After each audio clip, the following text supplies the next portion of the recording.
سبيل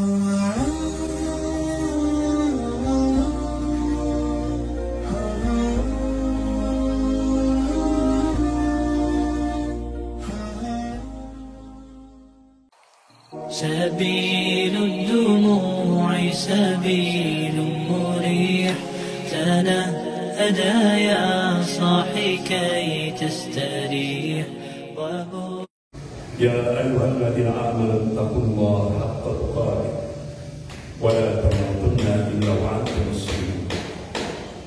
يا أيها الناس اتقوا ربكم الذي خلقكم من نفس واحدة وخلق منها زوجها وبث منهما رجالا كثيرا ونساء واتقوا الله الذي تسألون به والأرحام إن الله كان عليكم رقيبا. يا أيها الذين آمنوا اتقوا الله وقولوا قولا سديدا يصلح لكم أعمالكم ويغفر لكم ذنوبكم ومن يطع الله ورسوله فقد فاز فوزا عظيما. أما بعد، فإن أصدق الحديث كتاب الله وخير الهدي هدي محمد صلى الله عليه وسلم وشر الأمور محدثاتها وكل محدثة بدعة وكل بدعة ضلالة وكل ضلالة في النار. Ibu-ibu yang dimuliakan Allah, puji dan syukur kita panjatkan kehadirat Allah Subhanahu wa taala yang atas rahmat, taufik serta hidayahnya kita masih diberikan nikmatul iman buat Islam. Semoga Allah Subhanahu wa taala senantiasa membimbing kita ke jalan yang lurus, ke jalan siratal mustaqim. Dan semoga Allah Subhanahu wa taala senantiasa memberkahi dan merahmati kehidupan kita sampai kita menghadap kehadirat Allah penuh dengan ridho dan ampunannya. Amin ya rabbal alamin. Salawat serta salam semoga tetap tercurahkan pada Rasulullah SAW beserta keluarga, para sahabat dan pengikutnya yang senantiasa istiqomah dalam memperjuangkan syariahnya, dalam menegakkan sunnah-sunnahnya sebagaimana pemahaman para salafus saleh. Ibu yang dimuliakan Allah, Allah Subhanahu wa taala memberikan tanbih, peringatan pada kita hamba-hambanya yang amanu wa taqwa. Sebagaimana firman Allah dalam surah Al-Imran ayat 31. Surah Al-Imran ayat 31. Allah berfirman, "A'udzubillahi minasyaitonir rajim. Qul in kuntum tuhibbunallaha fattabi'uni yuhibbukumullah wa yaghfir lakum dzunubakum. Wallahu ghafurur rahim." Qul in kuntum tuhibbunallaha, katakanlah jika kalian benar-benar cinta kepada Allah, fattabi'uni. Jadi Allah memberikan perintah kepada kita agar mutaba'ah, ittiba', mengikuti Rasulnya. Apa wujud konkret kita mengikuti Rasulnya? Yaitu ihya sunnah, menghidupkan sunnah-sunnah Rasulullah, terlebih pada bulan Ramadan yang mubarak. Hanya kita kasih tema Ramadan bersama Rasulullah SAW. Oleh karena itu Al-Imam Ibnu Katsir rahimahullah ketika menafsirkan surah Al-Imran ayat 31 ini, kalau ada orang yang menyatakan cinta kepada Allah tapi dia tidak mau ittiba kepada Rasulnya, berarti cintanya kepada Allah itu bohong, palsu, cintanya palsu. Jadi konsekuensi kalau orang menyatakan cinta kepada Allah, wajib dia ittiba kepada Rasulullah SAW. Wujud konkretnya ini sunnah, menghidupkan sunnah Rasulullah SAW, lebih pada bulan Ramadan yang mubarak. Ibu-ibu yang dimuliakan Allah, ulama-ulama ahlus sunnah mencoba untuk meringkas amalan-amalan sunnah yang dikerjakan oleh Rasulullah dan sudah diamalkan oleh para sahabat Rasulullah, begitu juga kalangan tabi'in, tabi'ut tabi'in, ulama-ulama madhab, ulama-ulama ahlus sunnah wal jamaah, termasuk kaum muslimin. Jadi diringkas oleh ulama-ulama ahlus sunnah ada 7 aktivitas amalan sunnah yang dikerjakan oleh Rasulullah SAW dan sudah diamalkan oleh para sahabatnya. Yang pertama, siap Ramadan, puasa pada bulan Ramadan. Dalilnya, ibu-ibu bisa lihat yang sering kali didengar kalau sudah bulan Ramadan, surah Al-Baqarah ayat 183. A'udzubillahi minasyaitonir rajim, ya ayyuhalladzina amanu, hai orang-orang yang beriman. Jadi ini khusus untuk puasa ini dikhususkan Allah memanggil orang yang aman. Bukan ya ayyuhal muslimun, bukan wahai kaum muslimin, tidak. Tapi Allah memanggil ya ayyuhalladzina amanu, yang mukmin. Artinya apa? Kalau dia mukmin, dia muwahhid, dia senantiasa mentauhidkan Allah dalam segala aspek kehidupan. Artinya dia jaga iman yang sudah menghujam dalam kalbunya jangan sampai terkontaminasi atau bercampur dengan kesyirikan. Itulah mukmin hak, mukmin yang benar, mukmin yang hak, yaitu berusaha menjaga tauhidnya, imannya jangan sampai terkontaminasi atau bercampur dengan kesyirikan. Begitu juga ibadahnya benar-benar dia jaga, benar-benar dia ihya sunnah, dia hidupkan sunnah Rasulullah. Oleh karena itu Abdullah bin Mas'ud radhiyallahu anhu, sahabat Rasulullah, dia memberikan nasihat pada kaum muslimin, ittabi'u wa la tattabi'u faqad kufitu. Ikutilah Rasulullah, ikutilah Rasulullah. Wa la tattabi'u, jangan kalian membuat hal-hal baru dalam agama. Faqad kufitu, karena kalian sudah dicukupi dengan Islam. Artinya Islam ini sudah sempurna. Ibadah yang dicontohkan oleh Rasulullah sudah sempurna, tidak perlu ditambah dan tidak perlu dikurangi.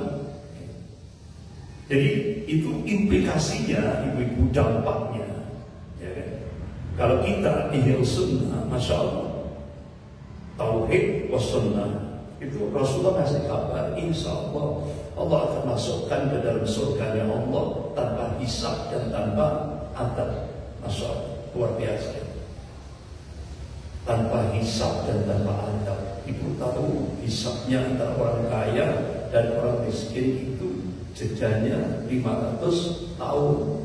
Itu hisabnya. Bedanya hisab orang kaya dan orang miskin 500 tahun jedanya. Nah ini tanpa hisab, masya Allah, luar biasa. Bahkan tanpa adab, adab yang paling ringan, Rasulullah mengabarkan itu yang menimpa paman beliau Abu Thalib karena meninggal dalam keadaan kafir. Tapi Rasulullah mohon kepada Allah supaya diringankan adabnya. Jadi digambarkan oleh Rasulullah ketika Abu Thalib menyentuhkan jari-jari kakinya di permukaan api neraka, itu otaknya sudah mendidih. Itu baru menyentuh, belum masuk. Menyentuh saja jari-jari kakinya, itu sudah otaknya sudah mendidih. Nah ini kalau kita tauhid was sunnah ini benar-benar kita aplikasikan dalam hidup dan kehidupan ini, kita jaga tauhid ini jangan sampai bercampur dengan kesyirikan, kita jaga ibadah kita jangan sampai bercampur dengan kebid'ahan, masya Allah, Allah akan masukkan ke dalam surganya Allah tanpa hisab dan tanpa adab. Masya Allah, luar biasa. Ibu-ibu yang dimuliakan Allah, kembali kepada saum. Allah berfirman dalam surah Al-Baqarah ayat 183, A'udzubillahi minasyaitonir rajim, ya ayyuhalladzina amanu, hai orang-orang yang beriman, kutiba alaikumusiyam kama kutiba 'alal ladzina min qablikum, telah diwajibkan atas kalian berpuasa sebagaimana telah diwajibkan oleh orang-orang sebelum kalian. Contoh ibu-ibu, puasanya orang-orang kita sebelum kita, orang-orang dulu, seperti Nabi Musa alaihissalam dan umatnya itu puasanya 40 hari 40 malam. Kira-kira sanggup dan kita nggak mampu. Puasanya Nabi Yunus alaihissalam ketika beliau berada di perutnya ikan. Puasanya Nabi Yusuf alaihissalam ketika di penjara. Jadi orang-orang dulu sebelum kita itu puasanya seperti itu. Tapi ketika Rasulullah diutus menjadi Nabi dan Rasul, Masya Allah, jadi puasa kita cuma mulai dari waktu subuh, artinya terbit fajar sodik sampai terbit sampai tenggelam matahari sampai maghrib. Itu waktunya. Jadi inilah perbedaan orang-orang dulu dan orang-orang dan kita umat Rasulullah. Apa sih tujuan Allah mensyariatkan kepada shaum pada bulan Ramadan? La'allakum tattaqun, agar kita menjadi hamba Allah yang muttaqin. Ini derajat puncak manusia di sisi Allah, itu muttaqin. Coba ibu-ibu kalau kita renungkan harta yang kita miliki, pangkat, jabatan, kedudukan, kekuasaan yang kita miliki, kecantikan yang kita miliki, ketampanan yang kita miliki, martabat, keturunan yang kita miliki, itu bukan merupakan ukuran tunggal kemuliaan seseorang di hadapan Allah. Akan tapi ukuran tunggal kemuliaan seseorang di hadapan Allah hanyalah ketakwaan. Inna akramakum indallahi atqakum. Sesungguhnya orang yang paling mulia di antara kamu di sisi Allah adalah siapa yang paling bertakwa kepada Allah. Oleh karena itu, momen bulan Ramadan ini saat yang tepat untuk membangun kualitas ketakwaan kita kepada Allah. Ini momen yang tepat. Jadi ibu, ini kesempatan emas bagi kita semuanya, jangan sampai kita sia-siakan, terutama bulan Ramadan. Karena belum tentu kan kita tahun depan bisa ketemu lagi, belum tentu. Apalagi Rasulullah sudah ngasih kabar, gambaran al-insan, manusia itu tiap waktu itu dikitari oleh al-maut, kematian. Dan kita ini kan nggak tahu kapan kita mati, di mana kita mati, dalam kondisi apa kita mati, kan hanya Allah yang tahu. Dan itu rahasia. Kan belum pernah kan ibu pernah dengar orang mau meninggal dapat WA dulu. Datangnya tiba-tiba. Dan syarat mati itu tidak harus sakit, ya. Dan syarat mati tidak harus tua. Karena kematian itu ketetapan Allah, ajal itu ketetapan Allah.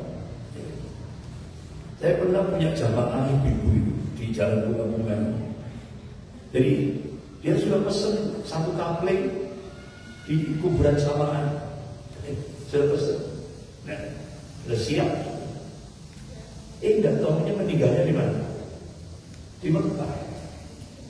Kan berarti tidak tahu.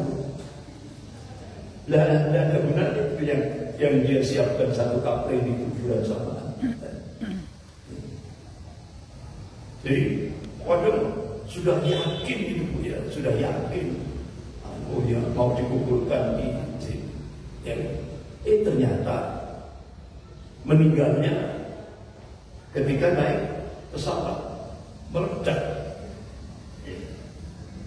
Akhirnya kan terbakar semuanya. Apalagi jatuhnya ke laut. Kan tidak akan mungkin Bu, ibu mengerahkan tim SAR untuk jaring debunya ibu yang sudah, kalau sudah terbakar itu kan sudah jadi abu, ya kan? Kalau manusia ini terbakar sudah jadi abu, nggak mungkin ibu mau mengerahkan tim SAR untuk jaring abunya ibu itu, ya kan? Jadi belum tentu kita dikubur di kuburan, belum tentu. Ada kan ibu lihat di YouTube itu orang yang begitu santainya dia melihat alam yang indah, ya kan, danau yang indah, dia selfie dengan temannya, dengan riangnya, senangnya, dia mundur datangnya buaya langsung, dan buayanya dia terkejar. Beda dengan yang di Sumatera. Di Sumatera bisa dikejar itu buayanya, sehingga akhirnya dibelah dan akhirnya tubuhnya dan potongan-potongan tubuhnya bisa diambil, akhirnya bisa dikuburkan di tempat kuburan. Nah kalau sudah dia lari sudah tidak ketemu. Jadi seperti itu. Oleh karena itu ibu-ibu yang dimuliakan Allah, saat-saat bulan Ramadan ini doa-doa yang dijabah. Kita mohon kepada Allah pada saat sujud akhir, terutama saat yang zikr punya sampai dunia turun akhir. Allah turun di langit bumi pada sepertiga malam akhir. Pada saat kita sahur, ya mungkin pada saat kita sujud akhir, ya setelah kita baca tasbih subhanallahil a'la atau subhanallah rabbana wa bihamdika Allahumma itu jangan lupa baca doa Allahumma inni as'alukal husnal khatimah. Ya Allah, berilah aku akhir kehidupan yang husnul khatimah. Allahumma rizqni taubatan nasuha qabla al-maut. Ya Allah, berilah aku rezeki berupa taubatan nasuha sebelum kematian. Allahumma ya muqallibal qulub tsabbit qalbi ala din. Ya Allah, Kau yang bolak-balikkan hati, teguhkan hati hamba-Mu ke dalam agama. Jadi ibu-ibu, 3 doa itu jangan dilupakan, apalagi bulan Ramadan. Ya, ud'uuni astajib lakum. Siapa yang berdoa akan aku kabulkan. Janji Allah pasti. Innallaha la yukhliful mi'ad. Allah tidak akan mengingkari janji. Ibu yang dimuliakan, datang seorang sahabat namanya Abu Umamah radhiyallahu anhu. Beliau bertanya pada Rasulullah, ya Rasulullah, amalan apa yang bisa memasukkan seorang hamba Allah ke dalam surganya Allah? Rasulullah berikan jawaban, alaika bis-shaum, kerjakan puasa. Fa innahu la mithla lahu. Karena ibadah puasa itu nilai pahalanya tidak ada yang sebanding dengannya. Dalam satu hadis qudsi, kalau aktivitas amal seorang hamba Allah itu untuk dirinya kata Allah, kecuali puasa. Puasa itu untuk Allah. Dan Allah sendiri yang akan memberi pahalanya dari 10 sampai 700 kali lipat. Masya Allah, luar biasa. Makanya itu sampai digambarkan tentang kalau sudah datang bulan Ramadan, itu setan dapat pintu surga dibuka, pintu neraka ditutup, setan dibelenggu. Tidak ada Ramadan Futihat abwaabul jannah wa su'idat al-nar wa su'idat asyayatin. Jadi kalau sudah datang bulan Ramadan, pintu surga dibuka, pintu neraka ditutup. Artinya apa? Ibu-ibu yang dimuliakan Allah, Allah memberikan pintu-pintu kebaikan untuk hamba-hambanya.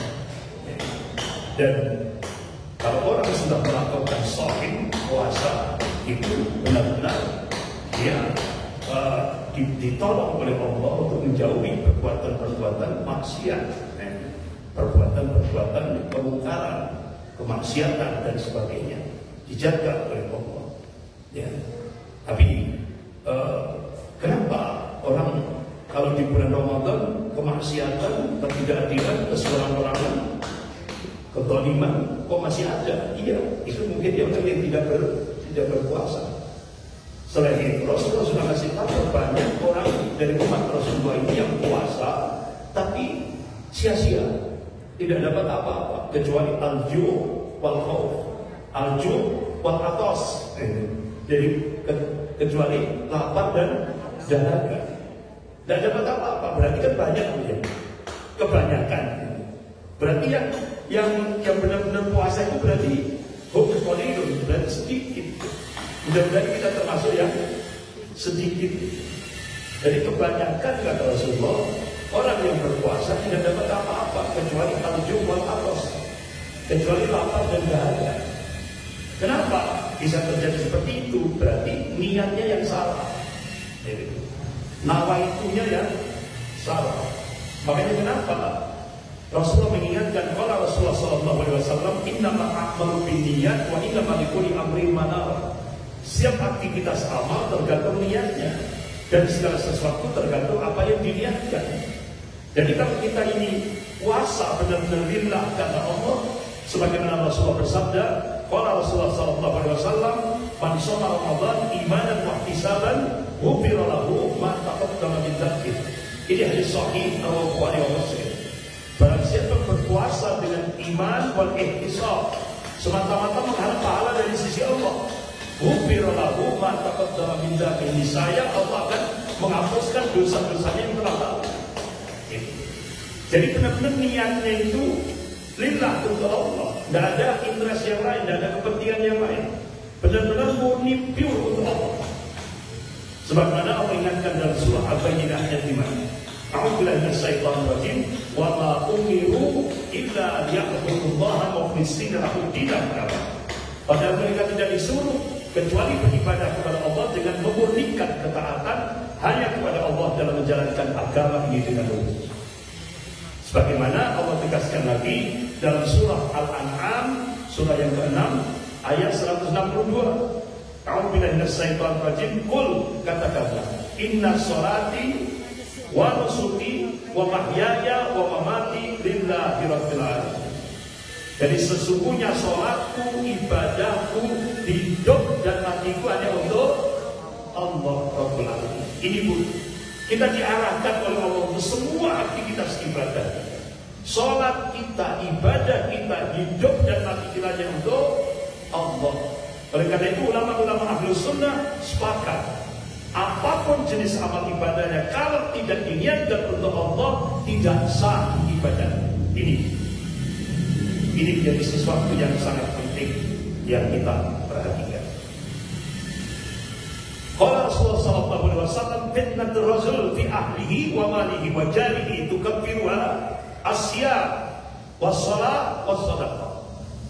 Jadi fitnahnya atau ujian seseorang di dalam keluarganya, hartanya dan tetangganya itu bisa dihapus atau ditebus dengan puasa, sholat dan sedekah.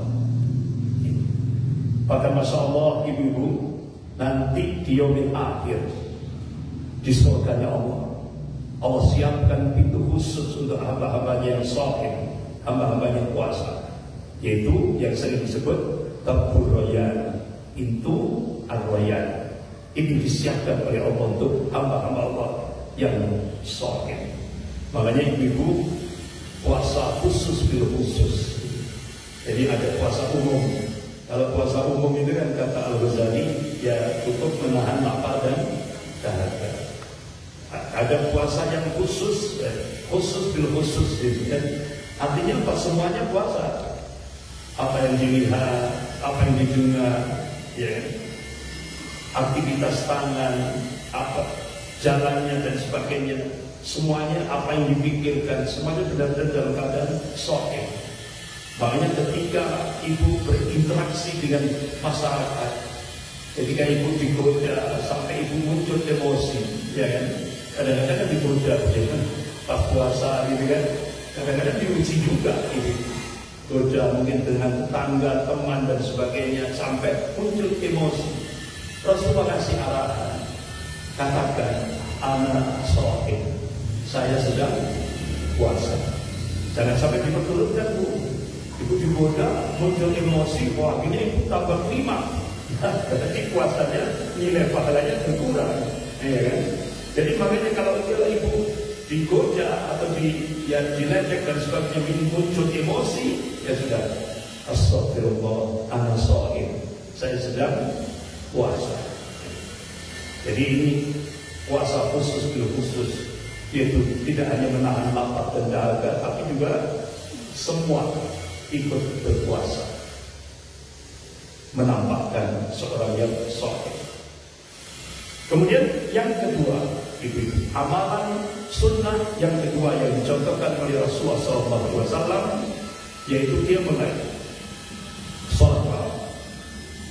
Qala Rasulullah SAW, man qama Ramadan imanan wa ihtisaban ghufira lahu ma taqaddama min dhanbihi. Hadis sahih riwayat Bukhari dan Muslim.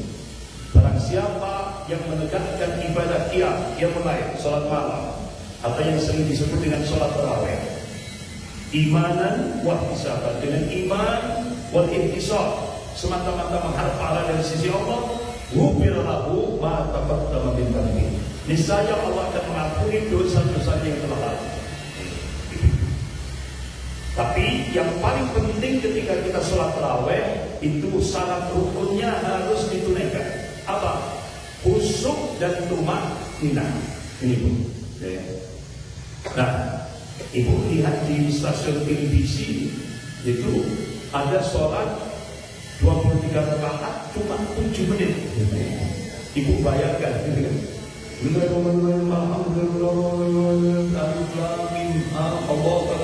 Jadi juga, cepatnya berapa?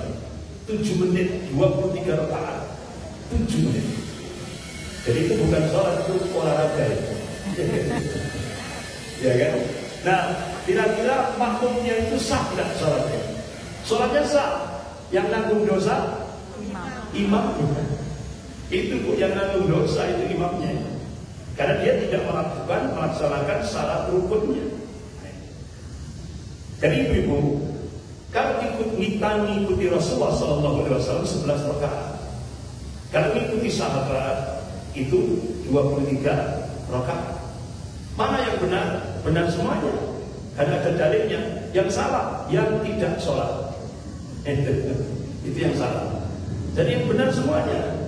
Kalau mengikuti Rasul 11 rakaat, kalau mengikuti sahabat Khalifah Umar bin Khattab radhiyallahu anhu itu 23 rakaat. Dalilnya apa? Qala Rasulullah sallallahu alaihi wasallam, "Fa'alaikum bi sunnati wa sunnatil khulafa ar-rasyidin al-mahdiyyin min ba'di. Tamassaku biha wa 'alaiha bin nawajib." Berpegang teguhlah kalian pada sunnahku dan sunnah khulafa ar-rasyidin al-mahdiyyin yang diberi petunjuk min ba'di, sesudahku. Maka Rasulullah menegaskan, tamassaku biha wa 'alaiha bin nawajib. Pegang kuat sunnah Rasulullah. Gigitlah sunnah Rasulullah dengan gigit keras. Ini bahasa kinayah, artinya kita disuruh konsisten. Jadi, nah sekarang yang paling mendasar, yang paling perlu mendapat perhatian kita semuanya, Rasulullah kan ngajari kita dijadikan imam untuk diikuti. Gitu ya, dijadikan imam untuk diikuti. Begitu juga ibu ketika menikah, kan berarti menjadikan suami sebagai imam, ya kan? Imam untuk diikuti, ya kan? Nah ketika ibu sholat, imamnya salah bacaan. Nah ibu kewajiban mengingatkan dengan tepuk, ya kan? Ya, kalau laki-laki subhanallah, gitu kan? Kalau perempuan cuma ditepuk. Itu ingatkan kalau imamnya salah, ya ada kesalahan kita. Ya.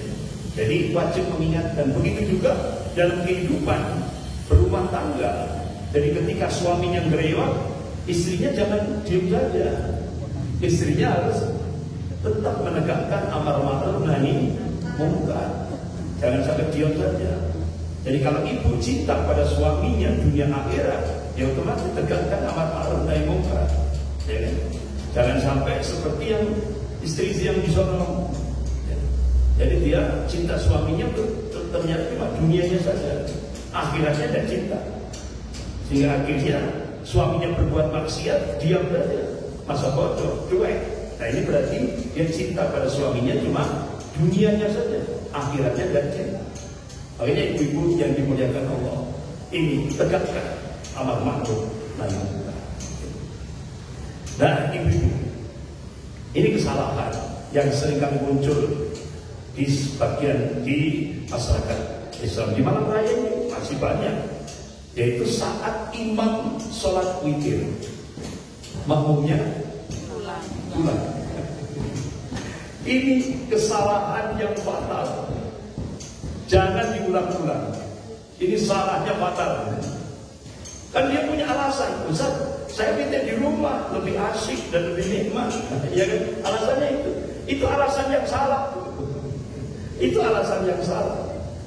Jadi Rasulullah memberikan arahan. Qala Rasulullah sallallahu alaihi wasallam, "Inna rajulan idza shalla ma'al imam." Jadi seseorang yang salat bersama imam, ini konteksnya salat tarawih berjamaah.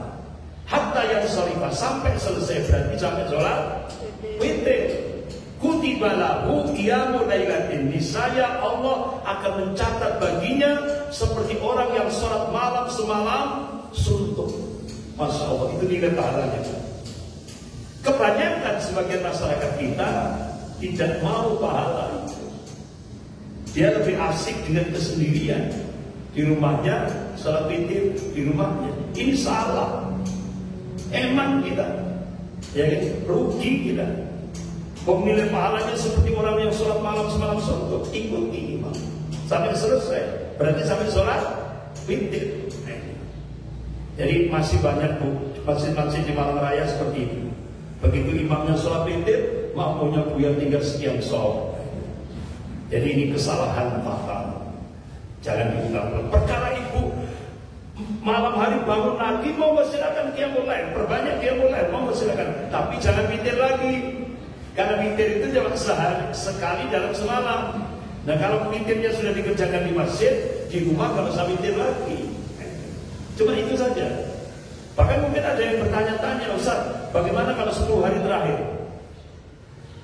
Kebetulan saya harus ngimami yang jam 2 malam, jam 3 malam. Saya bertugas. Gimana Ustaz? Masih ada ulama-ulama fikih itu membolehkan. Jadi caranya gimana? Imam rawatib masjid itu suruh imam witirnya. Nah dia jadi makmum di belakangnya. Begitu salam tambah 1 rakaat. Berarti kan genap. Berarti dia malam hari bisa bertugas ngimami yang sholat untuk malam hari, yaitu sekitar jam 3 malam, terutama 10 hari terakhir pada bulan Ramadan, yaitu saat-saat biasanya kan rata-rata masjid-masjid besar itu kan jam 2 malam, jam 3 ya kan Bu ya, sholat tarawihnya ini kan ada 2 gelombang, ada yang ba'da isya, ada yang malam hari 10 hari terakhir dalam rangka menyambut malam Lailatul Qadar. Monggo silakan.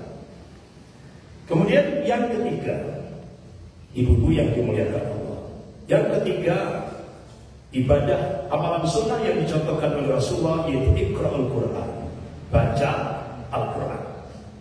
Mana yang lebih bagus, Iqra'ul Quran atau tadabbur Quran? Yang lebih bagus itu tadabbur Quran. Jadi para sahabat Rasulullah itu dulu 10 ayat dibaca, dipelajari, dihayati, kemudian diamalkan. Ini lebih the best, lebih bagus. Ya kan? Karena apa? Karena Al-Quran itu al-huda, petunjuk dalam kehidupan berpribadi, berkeluarga, bermasyarakat, berbangsa, bernegara, bahkan berinternasional. Al-Quran itu adalah as-syifa, penyembuh dan penyakit-penyakit fisik maupun non-fisik. Al-Quran adalah Al-Furqan, pembeda antara yang hak dan yang batil. Jadi bahkan Rasulullah mengabarkan, qala Rasulullah sallallahu alaihi wasallam, asyam wal Quran safi'an min ashabihi. Jadi puasa kita, bacaan Al-Quran kita itu bisa menjadi syafaat, penolong kita nanti di yaumil qiyamah. Itu. Jadi ini terlebih pada bulan Ramadan. Ya. Jadi tadabbur Quran itu lebih utama. Ya. Karena coba ibu lihat di kampung-kampung itu sampai berkali-kali khatam, ya berkali-kali khatam, tapi nggak ngerti apa-apa, nggak ngerti apa. Ya. Dan ini kan iman, karena Al-Quran itu kan untuk dipelajari, dia kan kemudian diamalkan. Itu yang penting. Jadi pengamalan Al-Quran. Ibu-ibu yang dimuliakan Allah. Kemudian yang keempat, sedekah. Qala Rasulullah sallallahu alaihi wasallam, afdal sedekah fi syahr Ramadan. Sedekah yang paling afdal itu di bulan Ramadan. Itu yang paling afdal. Bahkan kalau ibu buka kitab-kitab sirah nabawiyah, Rasulullah itu pada bulan Ramadan sedekahnya lebih banyak dan lebih maksimal. Itu pada bulan Ramadan. Ibu-ibu, sedekah itu tidak hanya ngasih duit dulu. Ya, sedekah itu tidak hanya ngasih duit. Nah, ketika ibu ngasih nasihat, ayat-ayat Al-Quran, hadis-hadis, ibu share ke WA, itu sedekah. Sedekah. Ketika ibu bertemu, berpapasan, saling ucapkan salam, tersenyum, dan ibu baca ucapkan salam itu tetap doa, saling mendoakan keselamatan, itu juga sedekah. Sedekah. Bahkan ketika ibu di jalan ada duri, ada batu yang itu bisa mencelakakan orang lain, bismillah ya Allah, ibu pinggirkan, itu juga sedekah. Tapi ada sedekah yang lebih tinggi, nilainya lebih tinggi, apalagi kita kerjakan bulan Ramadan. Masya Allah. Apa itu? Amal ma'ruf nahi munkar. Ngajak-ngajak untuk berbuat yang baik dan mencegah dari kemungkaran. Kemungkaran, kemaksiatan, kezaliman, kesembarangan, ketidakadilan, kebobrokan moral dan sebagainya kita cegah. Nah itu nilai pahalanya Rasulullah mengatakan, apalagi bulan Ramadan luar biasa, lebih dari ini. Rasulullah mengatakan nilai pahalanya kalau Rasulullah SAW lil amil fihim ajra 50 rajulan yang maluna itu amal. Mereka akan mendapatkan pahala sebanyak 50 orang yang beramal semisalnya. Sahabat tanya, ya Rasulullah ajra 50 minhum, apakah yang kau maksudkan dari kalangan mereka? Lah tidak, ajra 50 minkum dari kalian. Artinya ibu-ibu, kalau kita tegakkan amal ma'ruf nahi munkar, mulai dari ikhlas binafsi, mulai dari diri kita, keluarga kita, dari kalau ada suami yang gereot, kita amal ma'ruf nahi munkar. Begitu juga istrinya melanggar agama, suaminya juga menegakkan amal ma'ruf nahi munkar. Kemudian ketika anaknya melakukan pelanggaran agama, tegakkan amal ma'ruf nahi munkar. Maka selamatkan. Anfusakum wa ahlikum, nah jaga diri dan keluargamu dari api neraka. Nah, jadi itu tegakkan amal ma'ruf nahi munkar. Itu nilai pahalanya kata Rasulullah seperti 50 amalan sahabat Rasulullah SAW. Apalagi kalau kita kerjakan bulan Ramadan. Nah kalau umpama terjadi dalam keluarga kita, terjadi ketika suaminya melakukan pelanggaran agama, istrinya diam. Ketika istrinya melakukan pelanggaran agama, suaminya diam. Ketika anaknya melakukan pelanggaran agama, suami istrinya diam. Dan kalau sudah muncul diam ini di rumah kita, Rasulullah mengabarkan qala Rasulullah sallallahu alaihi wasallam, innallaha yaqulu lakum muru bil ma'ruf wa nahy 'anil munkar. Qabla an ta'tuhu jibu lakum wa tas'aluni fala u'tikum bi ba'ansuhu. Hai manusia, sesungguhnya Allah ajak manusia itu berbuat yang baik, cegah dari yang mungkar, supaya jangan sampai terjadi satu masa di mana kalian berdoa kepada Allah, Allah sudah tidak lagi mendengarkan doa-doa kalian. Di mana kalian mohon pertolongan kepada Allah, Allah sudah tidak lagi merespon permohonan kalian. Jadi masa itu bisa terjadi bukan lantaran kita meninggalkan sholat, bukan lantaran kita meninggalkan puasa, tapi masa itu di mana doa-doa kita sudah tidak lagi didengar oleh Allah. Permohonan kita sampai kita nangis tidak direspon oleh Allah. Itu terjadi karena kita meninggalkan posisi duniawi kita sebagai pengemban amal ma'ruf nahi munkar. Jadi kalau di rumah itu sudah diam, kemungkaran muncul, kita diam 1000 bahasa. Ibu pekimu, ya. Nah itu doa kita tidak akan lagi didengar oleh Allah. Permohonan kita tidak akan direspon oleh Allah. Dan sebagainya. Ibu yang dimuliakan Allah. Kemudian yang kelima, yaitu iftar shaim, memberi buka kepada orang yang berpuasa. Rasulullah mengingatkan ketika kita memberi buka pada orang yang berpuasa, apa istilah kita bu? Takjil. Jadi kalau kita memberi takjil atau buka, walaupun cuma seteguk air, ya kan, segelas air, itu kata Rasulullah nilai pahalanya seperti orang yang berpuasa, dan Allah tidak mengurangi sedikit pun pahala. Jadi kalau ibu diminta oleh takmir masjid untuk menyiapkan takjil, ibu harus senang, karena itu pahalanya seperti orang yang berpuasa, ya kan? Walaupun kemampuan kita cuma 1 biji kurma, ya kan? Ya atau mungkin apa Bu, makanan apa gitu ya, roti atau apa gitu ya. Ya cuma itu yang kita mampu, yaitu nilai pahalanya seperti orang yang berpuasa dan Allah tidak mengurangi sedikit pun pahalanya. Kemudian yang keenam, amalan sunnah yang keenam, yaitu umrah di bulan Ramadan. Qala Rasulullah SAW, umrah di Ramadan takdilu hajjatan ma'i. Ini hadis sahih riwayat Bukhari. Jadi umrah di bulan Ramadan itu nilai pahalanya seperti haji bersama Rasulullah SAW. Luar biasa itu. Tapi yang itu biayanya agak mahal. Biayanya berlipat-lipat kalau umrah di bulan Ramadan. Mungkin ibu-ibu sudah pernah ya, ada yang pernah di bulan umrah di bulan Ramadan. Nah sekarang pertanyaannya, kalau umpama tahun ini kita belum diberi kemampuan untuk umrah di bulan Ramadan, masih ada kesempatan. Bagaimana caranya? Ibu berangkat sholat subuh berjamaah di masjid. Konteksnya di masjid ini. Hadis ini konteksnya di masjid, bukan di rumah. Jadi ibu sholat berjamaah subuh di masjid. Waktu sholat subuh ikuti kuliah subuh, ya kan? Sampai waktu suruh terbit matahari ada alarm itu kan di masjid itu panjang alarm.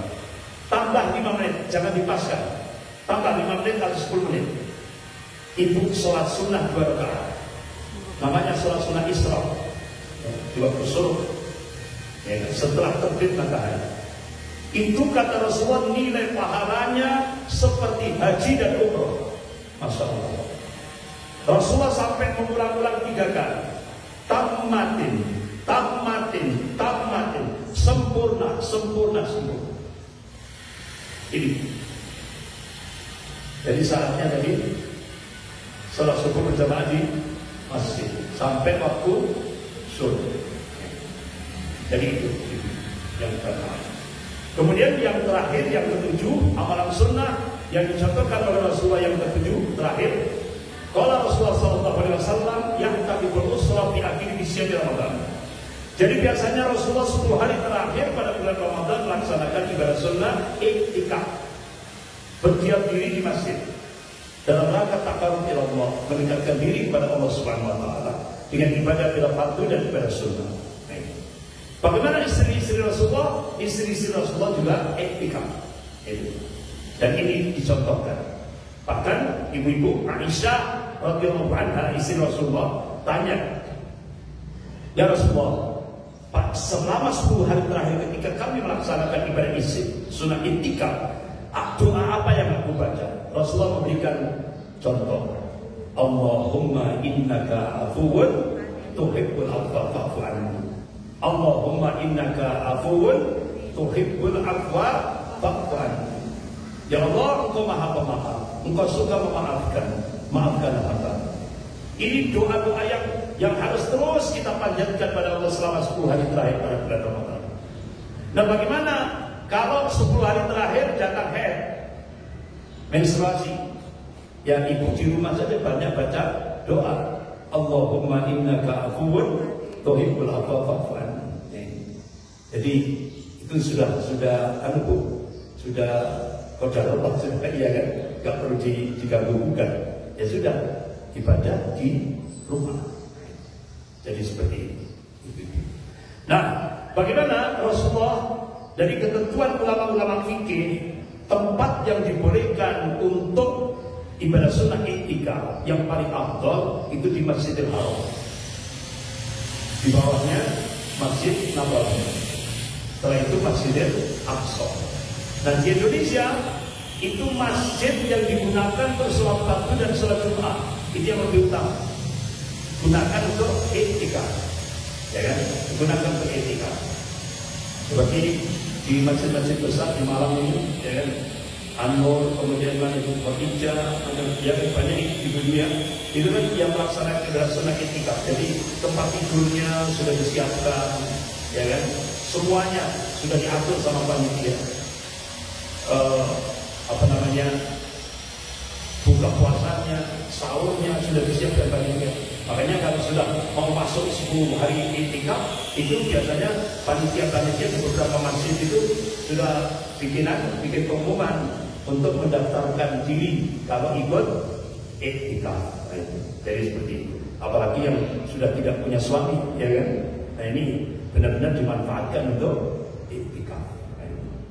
Tapi ya itu ulama-ulama fikih itu memberikan penegasan kalau sudah niat iktikaf, kalau masih ada yang punya suaminya, ya kan? Itu tidak boleh berhubungan selama 10 hari. 10 hari terakhir bulan kalau sudah niat iktikaf tidak boleh berhubungan suami istri.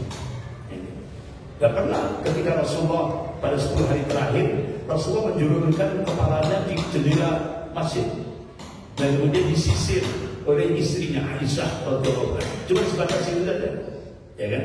Jadi Rasulullah tidak, kalau sudah iktikaf itu ya pulangnya cuma keluarnya cuma buang hajat gitu aja, balik lagi. Itu yang sempurna. Nah sekarang kembali pada dalil wattaqullaha mastata'tum. Maka bertakwalah kepada Allah sesuai dengan kemampuan. Nah di Jawa Timur ini kan biasanya iktikafnya itu kan yang jam berapa itu? Jam 2 malam atau jam 12 malam gitu ya. Jam 2 malam, jam 1 itu ngambil yang itu saja. Oh silakan sesuai kemampuan ya, sesuai kemampuan. Mungkin ada yang lulusan antara rumah saya dengan masjid itu bahaya Ustaz. Sangat rentan sekali, keamanannya tidak terjamin. Sehingga saya harus saja iktikaf ketika sholat subuh. Karena kalau sudah sholat subuh itu tetangga-tetangga sudah banyak yang keluar, jadi banyak barengannya menuju masjid aman. Tidak apa-apa, sesuai dengan kemampuan. Monggo silakan. Ibu niat iktikaf mulai sholat subuh sampai suruh, ya kan? Bahkan ada ulama fikih menyatakan minim 1 jam. Itu sudah dinilai melaksanakan ibadah sunnah iktikaf. Monggo silakan. Jadi datang sholat tahiyatul masjid, tidak berbanyak-banyak.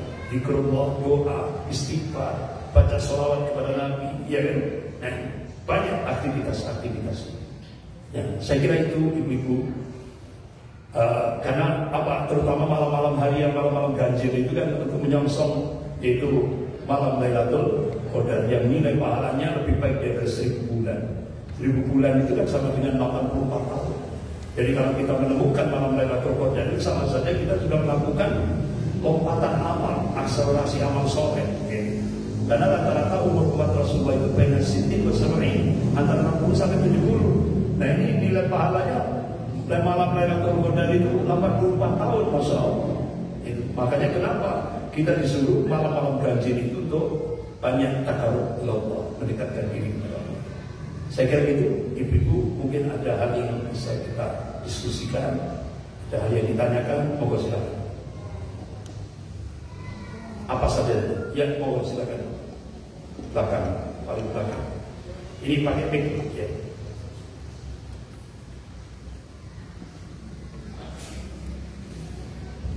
Assalamualaikum warahmatullahi wabarakatuh. Waalaikumsalam. Pertanyaannya tentang sholat taraweh. Iya.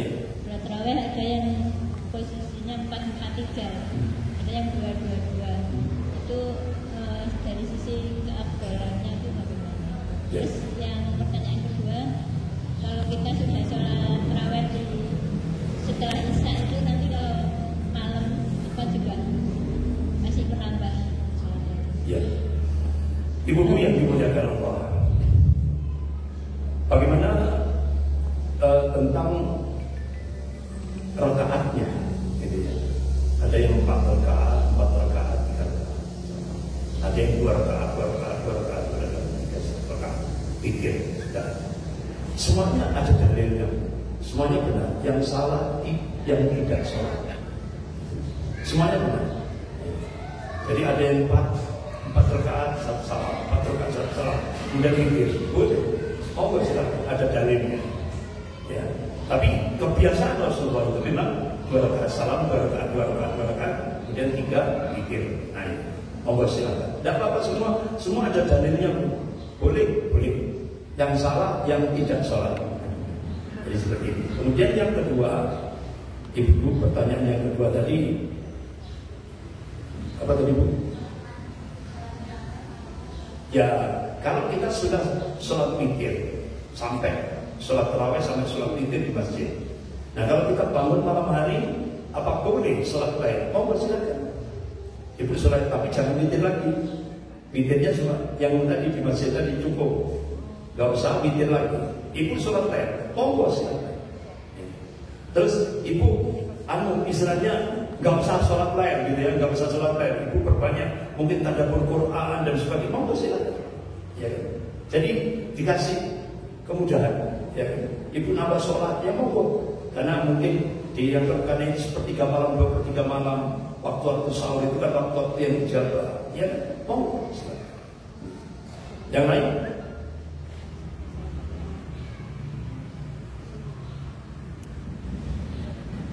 Apa saja? Monggo silakan. Pertanyaannya apa saja?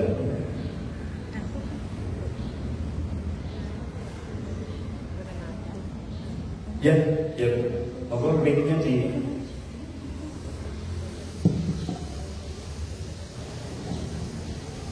ini, Ustaz, yang hitam. Bismillahirrahmanirrahim. Assalamualaikum warahmatullahi wabarakatuh. Waalaikumsalam. Saya ingin bertanya, bagaimana cara menjaga hati selama bulan Ramadan itu? Kan biasanya malah banyak godaan. Ya. Itu terutama dalam keluarga. Ya. Ada yang memancing-mancing gitu. Godok. Iya, gitu. Ya. Gimana cara menjaga hati itu Ya, harus, ya. apa yang harus dilakukan? Ya. Makasih. Ibu-ibu yang dimuliakan Allah. Allah ingatkan kata Allah menjaga hawa man dasar. Beruntunglah orang yang mensucikan qalbunya dan merugilah orang yang mengotori qalbunya. Nah, tazkiyatun nufus, membersihkan kalbu, menjaga kalbu, menjaga hati, itu berat. Bahkan dalam internal keluarga memang rata-rata godaan yang paling besar, ujian yang paling berat itu internal keluarga. Karena bukan hanya kita. Nabi Nuh alaihissalam, anaknya digoda oleh anaknya. Nabi Nuh alaihissalam digoda dengan istri, dan istrinya LGBT, bahasa negara, ya kan? Istrinya Nabi Nuh alaihissalam LGBT. Itu kan sekarang bahasa sekarang. Kalau dulu sesama jenis digoda. Kemudian Asia, suaminya digoda, suaminya manusia paling goreng di muka bumi, Fir'aun. Itu kan suaminya Asia. Asia surga, ya. Ahlul Jannah, ahli surga, Asia. Kemudian Rasulullah digoda internal juga, pamannya ada Abu Lahab, ada Abu Jahal, ya kan? Ya, jadi seperti itu. Jadi rata-rata ibu dalam surah At-Taghabun ayat 15, Allah akan menjadikan internal keluarga, salah satu dari internal keluarga kita itu jadi musuh. Itu Allah sudah kasih kabar. Nah kalau Allah sudah kasih kabar, itu pasti akan terjadi. Jadi bukan terus akhirnya di internal keluarga itu jadi yang dimaksud dari musuh ini musuh bulan ini, bukan, atau menggoda iman, menggoda iman. Dan bagaimana solusinya? Allah berikan solusi. Jangan diusir, maafkan, arahkan. Ini solusi yang diberikan oleh Allah. Tapi kan kadang-kadang kalau kita sudah tidak mampu menahan emosi, itu kan kadang-kadang kan muncul ucapan sejak jam ini, detik ini, jangan sekali meletakkan kaki di rumah ini, ya kan, sampai seperti ini. Jadi sampai saking emosinya belum meledak.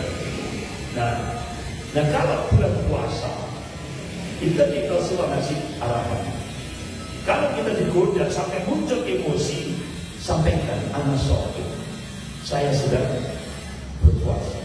Apa yang terucap dalam ucapan kita, astagfirullah, astagfirullah ya Allah. Jadi kita mohon ampun kepada Allah. Jadi kadang-kadang bodoh ada, ya kan, internal keluarga, entah anak, entah suami, entah istri, ya kan, ada yang goda, goda uji iman kita. Makanya itu tadi an-nasr, istighfar kepada Allah. Jadi jangan sampai terus akhirnya muncul ucapan yang emosional sehingga akhirnya kita usir mereka. Tidak boleh. Allah mengatakan jangan kamu usir, maafkan dan arahkan, maafkan dan arahkan. Jadi memang itu ujian yang paling berat, itu ujian internal keluarga. Dari sini. Yang lain? Ya. Ya. Ya. Ya. Ya. Ya. Nah, ibu-ibu yang dimuliakan Allah, kira-kira ada orang yang pinjam dengan kita terus untuk usaha jual sayur dan sebagainya. Dan ini masuk kategori fuqara masakin. Ya, ini masuk 8 asnaf. Masuk. Jadi wajib dijalani. Tapi kalau umpama yang tadi itu, yang orang tadi itu bukan orang lain, tapi ternyata adik kandung kita, itu kita bukan terus saja kita berikan zakatnya, bukan, tidak boleh. Yang artinya apa? Kita wajib membantu adik kandung kita yang sedang fakir miskin. Jangan diberikan uang zakat, jangan, itu namanya pembinaan. Ini kan jarak kita kan.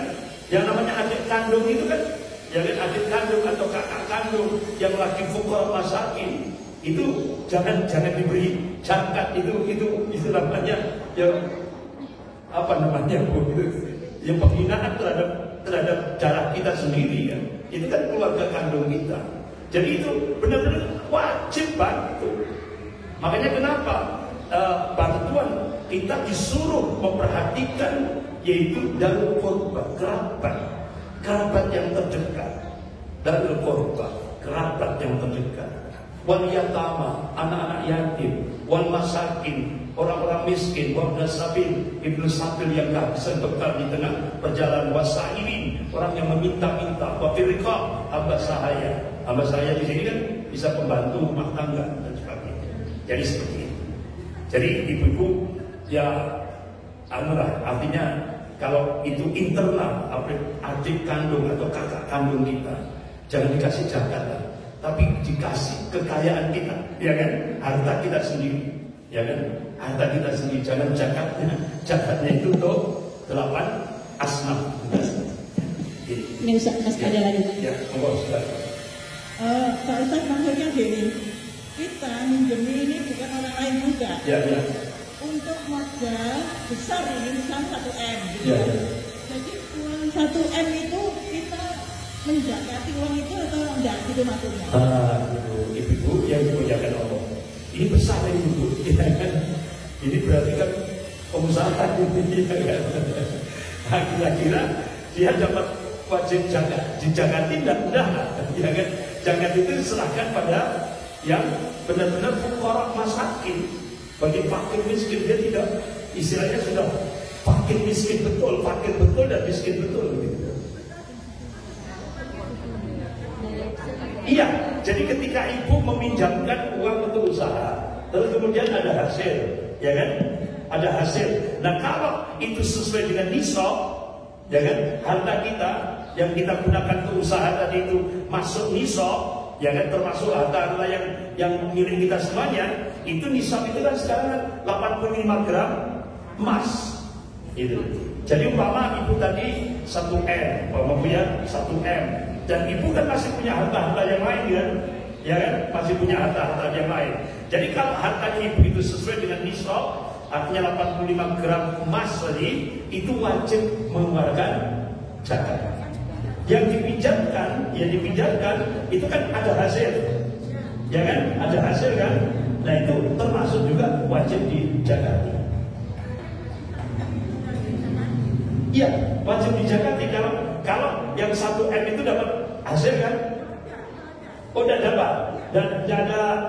tidak ada hasil, artinya benar-benar pure untuk mereka, ya kan? Ya otomatis yang harta yang tersisa, ya harta yang tersisa itu kalau sesuai nisab yang nilainya 85 gram emas itu wajib dizakati. Kalau yang tadi sifatnya ta'awanu 'alal birri wa taqwa. Jadi kita bersaling tolong menolong dalam kebaikan dan ketakwaan. Karena membantu ini tadi ekonomi lemah umpamanya Bu ya. Dari UMKM ya kan? Nah, itu boleh. Yang Saya. Assalamualaikum warahmatullahi wabarakatuh.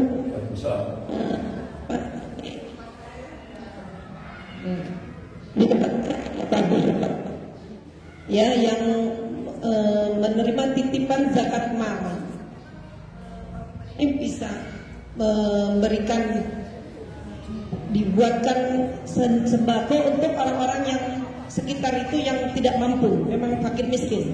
Ya, apakah itu dibolehkan? Apakah disebut seperti apa namanya amil gitu ya?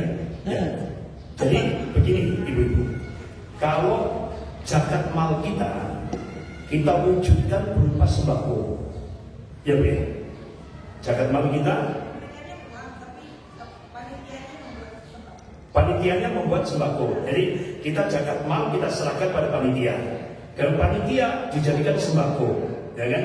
Nah, itu keperuntukannya untuk 8 asnaf itu. Monggo, umpama dia ambil yang fakir miskin, ya kan? Monggo, itu boleh. Jadi yang diambil yang fakir miskin, kemudian yang gharimin, yang orang yang terlilit hutang, ya kan? Gharimin, mu'alaf, ya kan? Mu'alaf, ibnu sabil, monggo silakan, tidak apa-apa. Pokok 8 asnaf itu. Dari 8 asnaf itu zakat mal. Karena zakat mal itu diperuntukkan itu. Terus bagaimana? Zakat mal bolehkah digunakan untuk bangun masjid? Zakat mal boleh, itu masuk pos sabilillah. Dari 8 asnaf itu ada pos sabilillah. Itu bisa digunakan untuk bangun masjid. Yang dilarang itu zakat fitrah untuk bangun masjid itu salah fatal Bu. Jadi amirnya berdosa. Karena ada Bu, ada di Malang ini zakat fitrah, ya kan? Zakat fitrah dijual, ya kan? Jadi zakat fitrahnya dijual untuk bangun masjid, itu dosa Bu, amirnya itu, panitianya dosa. Kenapa? Zakat fitrah itu diperuntukkan untuk fakir miskin, bukan untuk bangun masjid. Bangun masjid itu pos sabilillah. Kan ada Bu, zakat fitrah yang berupa uang, ya kan? Ada. Itu dikumpulkan sama panitia, ya kan? Akhirnya digunakan untuk bangun masjid, itu dosa. Jadi kewajiban panitia atau malnya ini, panitia zakat mal itu, kewajiban yang berupa zakat fitrah yang berupa uang itu diwujudkan beras, ya kan? Diwujudkan beras, jangan uang, diwujudkan beras langsung diserahkan pada fakir miskin. Batas akhirnya itu sebelum sholat Idul Fitri. Sebelum sholat Id itu batas terakhir. Jadi batas terakhir penyerahan zakat fitrah itu Bu. Jadi seperti itu. Jadi zakat fitrah itu kadang-kadang orang anggap sepele kan Bu ya. Tapi itu benar-benar fadilahnya besar Bu. Itu nanti akan menghapus kekurangan kita selama kita melaksanakan ibadah bulan Ramadan. Makanya zakat fitrah itu jangan disepelekan. Jangan disepelekan. Jadi ibu sebagai bendahara keluarga, ya kan? Itu sudah harus ancang-ancang, sudah 10 hari terakhir ibu sudah siapkan itu, ya kan? Jadi pas hari H ibu sudah siap. Berapa keluarga yang berapa orang yang di zakat fitrah? Jadi seperti itu. Berarti nggak salah ya Ustaz, orang yang memberi zakat fitrah dibagi oleh yang dosa kan amilnya ya. Amilnya. Jadi kalau yang kasih zakat fitrahnya tadi tidak dosa. Pahalanya tetap. Tapi yang dosa amilnya. Ketika dia menerima zakat fitrah berupa uang, akhirnya digunakan untuk bangun masjid, nah itu amilnya dosa. Nanggung dosa ya. Sementara yang fitrah tadi tetap pahalanya tetap. Ini. Yang itu untuk siapa? Ya. Fidyah. Jadi kalau fidyah ibu, ketika wanita yang hamil atau yang menyusui, ya kan, atau orang tua yang sudah tidak mampu untuk itu puasa, ya, kemudian ada yang sakit, kemudian ya kan, yang tidak mampu apa sakitnya bertahun, itu cukup membayar fidyah. Nah, fidyah itu ibu-ibu sebatas apa besarnya itu sesuai yang dia makan. Sekali loh Bu, bukan 3 kali, sekali makan, ya kan? Sekali makan. Umpama ini Bu ya, sekali makan ibu, ya kalau bulan sekarang apa berapa 15.000 apa 20.000 sak minumnya? 20.000 kali sebanyak puasa yang ditinggal, berarti 1 bulan, berarti 29 hari. Jadi 20.000 kali 29 hari. Ayo Bu. Nah, ibu serahkan sendiri pada orang fakir miskin, monggo silakan. Atau ibu lewatkan panitia zakat mal, monggo silakan. Itu terserah. Ya, atau mungkin ibu masak sendiri, gitu ya. Ibu masak sendiri, ibu serahkan ke fakir miskin, itu lebih bagus, ya kan? Lebih bagus. Tapi kalau ibu tidak mau ribet, ya sudah berupa uang, ini fidyah saya. Fakir. Ya diperuntukkan ke fakir miskin. Yang Islam. Yang muslim, apalagi yang berpuasa, yang sholat itu lebih bagus. Fakir miskin tapi dia sholat dan puasa itu lebih bagus. Ya, untuk fidyah kita. Jadi terserah Bu, teknisnya terserah. Jadi umpama ibu fidyah gitu Bu ya, teknisnya umpama ibu punya kemampuan itu pas akhir bulan, pas akhir bulan Ramadan itu baru punya duit. Ya itu saat itulah serahkan, ya kan? Berapa 29 hari, ya kan? Nah seperti itu serahkan bila dibagi. Jadi umpama ibu sejak start awal sudah punya duit untuk bayar fidyah, ya ibu serah tiap hari itu keluarkan fidyah itu. Oh itu teknis. Ya. Ya. Assalamualaikum warahmatullahi wabarakatuh. Waalaikumsalam. Mau nanya, saya punya anak yatim piatu di Sumatera. Ya. Ada sumbangan dari donatur berupa beras, telur, mie. Ya. Yang masak saya. Ya. Apa boleh saya ikut makan? Nah, ibu-ibu yang dimuliakan Allah, ibu sebagai pengurus AIFAN, ya kan, pengurus anak yatim, boleh. Jadi ibu makan boleh. Yang nggak boleh itu apa Bu? Wah, tidak boleh. Jadi yang nggak boleh itu bahwa 1 kilo ibu dikasih 1 kilo berasnya, 1 kilo minyak dan semuanya, ibu ambil sendiri semuanya, itu tidak boleh. Ini namanya dolim. Tapi ketika ibu masak, ibu ikut makan dulu juga tidak apa-apa, karena sebagai tugas, artinya sebagai pengurus AIFAN. Dan insya Allah nanti di yaumil qiyamah, kata Rasulullah, orang yang senang mengurus anak-anak yatim, ya kan, itu seperti 2 jari. Artinya dekat dengan Rasulullah nanti di yaumil akhir. Cukup?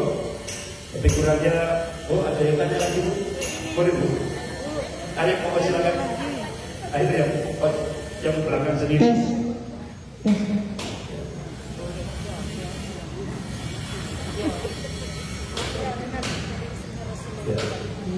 Ustaz mau tanya berkaitan ketika kita 10 hari kan ada malam Lailatul Qadar. Ada Allah sama kita lagi hayatin. Ya. Kita ingin menghidupkan malam itu dengan zikir atau doa. Tapi kayaknya masih kurang gitu kan. Jadi kita boleh nggak baca Al-Quran tapi lewat aplikasi HP itu baca Al-Quran itu lewat aplikasi HP mungkin bisa sampai setengah jam itu apa? Ya, ibu yang dimuliakan Allah. Bagaimana pas 10 hari terakhir kita datang halangan head atau menstruasi, dan otomatis kita banyak di rumah, ya kan? Banyak melakukan ibadah-ibadah di rumah, perbanyak doa. Jadi Allahumma innaka afuwwun tuhibbul afwa fa'fu.